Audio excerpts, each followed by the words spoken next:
ظهرية الأمنية. خد يا عم بتاع الحديد. خد ابراهيم الاستيك. خد يا عم بتاع الحديد. يا عم الحاج ده عندك كراتين. ايوه والله ده عندي واحد مجوز. تعالى بس تعال. يا عم اخش مع الجمهور عبد الشحات. يا عم تعالى بس تعال تعال. وانا كلها سهل الحال يا رب.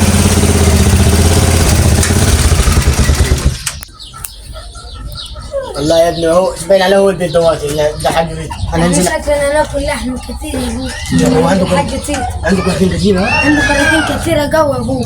طب انا ادم عليه هاي. يا حاج تيتا.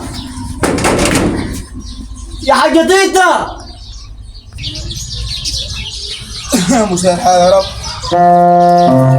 يعني الشارع مسدود. الشارع مسدود. انت يا عم بتاع الترسيكل ده مين اللي جابه ده؟ انا يا عم الحاج. انت جاي تبع مين؟ والله يا عم الحاج انا بتاع حليب بلاستيك.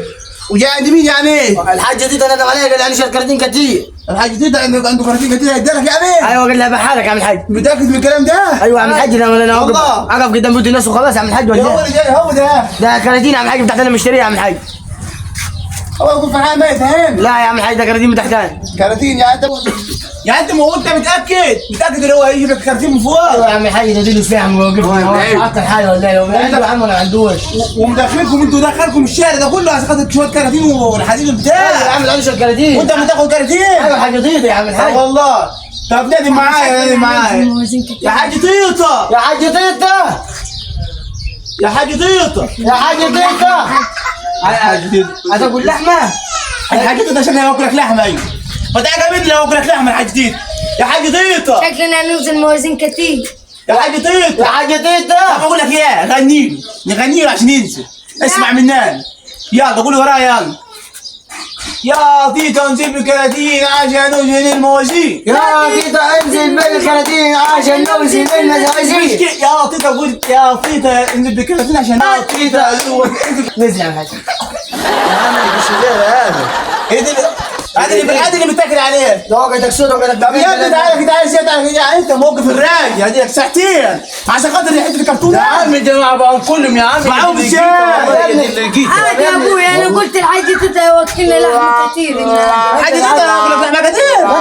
حاجه دي يبقى انت تقطع الحوالي واحد حلو. ده كلام برضه ده كلام يا عم. طب انا اقول لك على حاجه. انت دي قد ايه عامل انت دي قد ايه هنا؟ عندي اخت تيجي بالظبط ساعه ونص. انت دي قد ايه هنا؟ انت ما تجيش غير دي. طب يا ابني ازاي يا ابني تعب دلوقتي هو ده مدخلك الراجل انت مدخل يا ابني الميت يا عم. يا اخي دي ماشي فريقه كده يا عم يا والله يا دي دي كده في كراتين عند الراجل لما تقول له تعالى.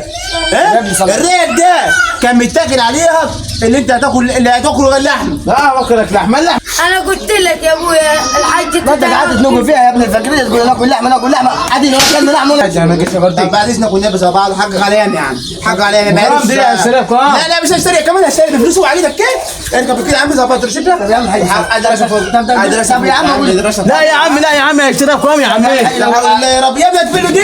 ايوه بحاله دي. فضلك ساعتين وفضلك ايوه بحاله يا عم الحاج اقول لك على حاجه هي مش قاعده يا عم الحاج دلوقتي يا عم الحاج قاعدين ساعه ونص انا واقف يا عم الحاج عشان خاطر انا يا عم انا ما اشتغلت يا عندي ده انا عندي الضغط والسكر حرام عليك. يا عم حسبنا الله ونعم الوكيل مش عايز حاجه يا عم. مش يا بعض يا عم يا عم مش عايز حاجه منكم يا عم. وانت ربنا ياكلك لحم المره الجايه. حسبنا الله ونعم الوكيل يا عم الحاج يا عم.